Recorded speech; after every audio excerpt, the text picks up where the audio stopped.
So we all know that life isn't all about money, but it would be pretty nice to be a millionaire. So what we're gonna do today in this video is break down some of the habits and strategies that people have used before us to build wealth. And what's great about this is that there's about 50 million millionaires in the world, which means that this path has been laid out before us, and we can kind of, in a sense, mimic or copy some of the ideas or the strategies and the ways that people live their lives who are financially successful in an attempt to hopefully find more success financially for ourselves. So today what we're gonna do is we're gonna dig into some of these different habits, and it turns out that only about 12% of millionaires actually have inherited the majority of their wealth. So this is a really interesting statistic, but what I found from this is that it really is possible for anyone to build wealth over their lifetime. So we're not going to discuss some of the cliche habits such as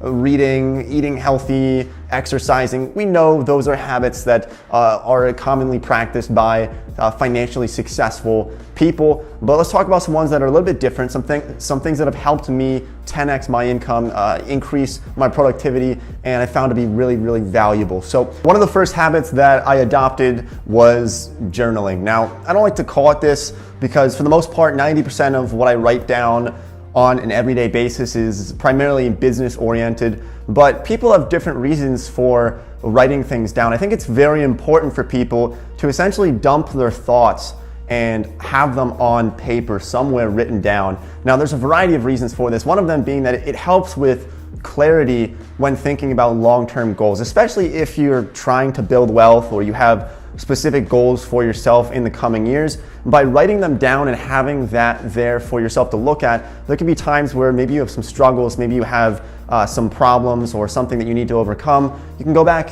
and look at what you wrote, look at what you were thinking last week, last month, 5 years ago, to better understand your direction that you should be or you had planned on going when you were writing things down. Now, this is also great for other things not related to business. I think people who are struggling with depression or struggling with issues in their life, writing it down can, in a sense, be somewhat therapeutic. And I think it can be all around a positive for most people to just write things down, dump your thoughts onto paper. And I go through one of these probably almost every quarter. I just write down a lot of my ideas in them, and it really does help me a lot with everything in my life. And I go back over these after the year and I look at what I wrote down, and sometimes I laugh, sometimes I think, wow, this is great that I've been hitting some of these goals, I've been lacking here, but I'm gonna write down more in the future. So the other habit that I think is very important for people to adopt, and I learned this by studying a number of billionaires actually,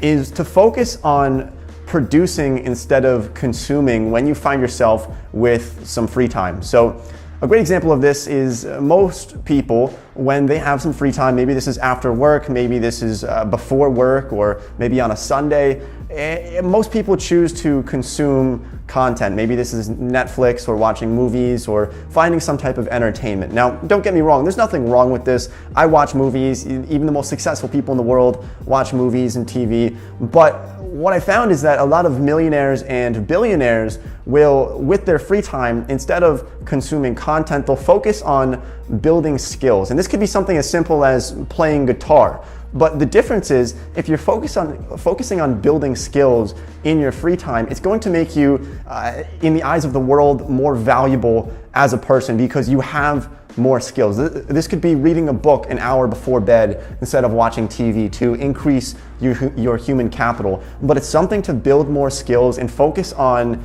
always trying to be somewhat productive for the most part. You can obviously splurge a little bit and go watch some movies or watch some TV, but try to limit it in a sense so that you're always focusing on growing, learning new things, building new skills, and becoming more valuable as a person in the eyes of the world. So after reading a few books on Bill Gates, I learned that he likes to do something over his entire life, which is known as Think Week. So this is something that Bill does, who is, as you probably know, the richest man in the world. He just passed Jeff Bezos again to take his #1 spot back at something like $100 billion or more in his total wealth. Now, what Bill does is every week every year he will take a week and he'll go into a cabin somewhere, isolate himself from the world, and just spend that time thinking and reading about life and about ideas. But the purpose of this, from what I've learned, is to kind of take a step back from time to time.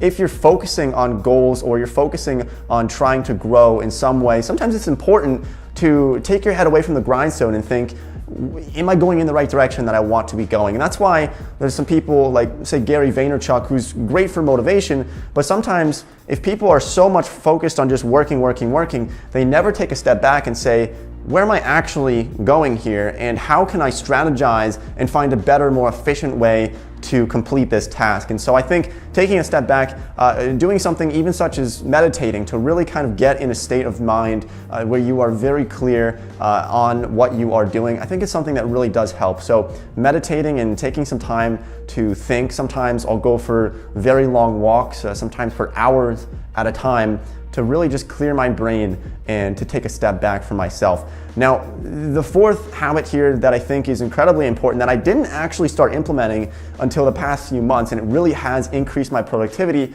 is by doing something called block scheduling and filling out a calendar religiously. So the point of this is that, look, for years, I would try to balance all these different things and these tasks that I had on an everyday basis without actually writing them down. So what I do now, it's very simple. I just use my phone, I use Google Calendar, and I fill out this calendar. It's absolutely packed with everything that I have to do for that specific day. Now, if you're not running a business and you're just trying to build wealth through maybe the stock market, then I still think that having a calendar, it's just going to help so much. You're gonna forget less parties that you have to go to on a Saturday because you totally blew it off and your mind was going in 5 different directions at the same time. I found that just keeping a calendar, it's so easy. You should really start doing it. I used to do this on a physical calendar that I still hang up on my wall. I don't really fill it out anymore because I'm generally find myself not always in my apartment, so it's easier to do it on my phone and on my computer on an everyday basis. Now, people like Bill Gates and Elon Musk and some of the most successful people in the world literally block out schedules in their day by 5-minute increments. So this is for some serious productivity. Not everybody's going to want to do this, and I don't go to that level of 5-minute increments, but it does certainly create some order in your life. And having some type of routine in your life is going to help. You don't have to schedule out when you're gonna poop and when you're gonna do all these other things, but just having some type of routine of when you're gonna wake up, what time you're going to start working, what time you're gonna work out, what time you're going to take care of certain things, and what times for spending time with family, so that you have this all fixed, so that instead of what most people do is they find themselves kind of running around trying to be productive, but they have all these different things that come up, and they're getting ready to work, and then all of a sudden they have to make dinner, and then they eat dinner, and then they have to clean the dishes, and then they try to get back to work, and then they remember it's trash night, so they have to go take out the trash, and then they start to get back to work, and then they remember they have to call somebody to fix some problem that they have. And then they never actually get to working or focusing on that skill that they're trying to develop or that goal that they're trying to reach. So just keep that in mind. Scheduling everything out is really going to help with productivity all around the board. So the last habit that I want to share with you today is networking. Now, I, for a very long time, disregarded this. I thought, you know what? I don't really need to network with millionaires or people who are very successful from a financial standpoint in order for myself to succeed. But the truth is that you are very much the average of the 5 people that you spend the most amount of time with. And I have said this previously on my channel, but it's so incredibly impactful in my life to know that the people that you associate with closely are going to be the people that you are going to become. So if you are spending time with drug addicts, you might end up being a drug addict yourself. Now, that's not always going to be the case 100% of the time, but the point here is that if you are spending time with people who are successful from a financial standpoint, chances are you're probably going to end up being successful financially as well, because that's going to be something that's going to be discussed very often when you're sitting around the table talking, or even when you go out to, say you go out to some bars somewhere and you're with successful people. They're probably going to be talking about success and kind of hyping each other up, and I found that it actually really does help in a lot of cases to associate with people like that. Now, I tend to try to associate with people who are very much driven towards their goals, rather than people who just maybe inherited money. Spending time with trust fund babies, I don't find that to be very valuable very often, because they probably didn't really work for all their money, so it's difficult to relate to them. I like to focus on trying to connect with people who have made money or found success for themselves on their own. And I think that's just something that I really love to do. So a great way to do this, look, you can just go through your town and find people who are real estate investors. Start to talk to them, start to understand how did they start to do this. You can talk to people who maybe you have somebody in your family who is seen as the successful one in the family. Talk to them, ask if they can, in a sense, mentor you or show you how they did what they did. You can even go onto LinkedIn. You can even just DM people on Instagram who are successful to find out what it is that they did and ask them for some tips on what they're doing. Now be careful of this. You don't want to have to go out and like spend money and pay somebody to mentor you. I think that's a bunch of baloney. You don't want to fall into that. But that's my opinion on this. So those are some of the habits that I adopted that have increased my income tenfold in the past 2 years. And there's something that I really am very passionate about. So thanks for watching the video. I really appreciate all the support. This channel is growing quite fast recently. So thanks for subscribing. Thanks for dropping a like on the video. And I'll see everybody in the next video.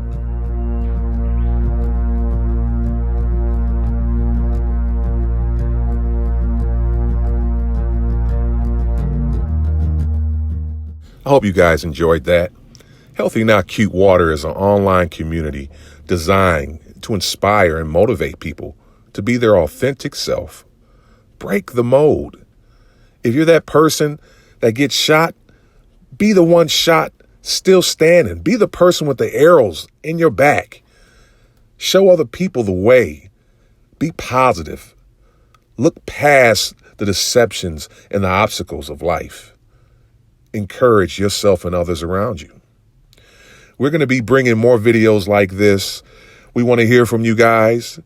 If you have some motivational, inspirational video or aspect of your life that you'd like to share with the community so that we can keep this going. We'd like to hear some feedback. Like and follow this, and we'll talk to you soon. Thanks for watching Healthy Not Cute Water.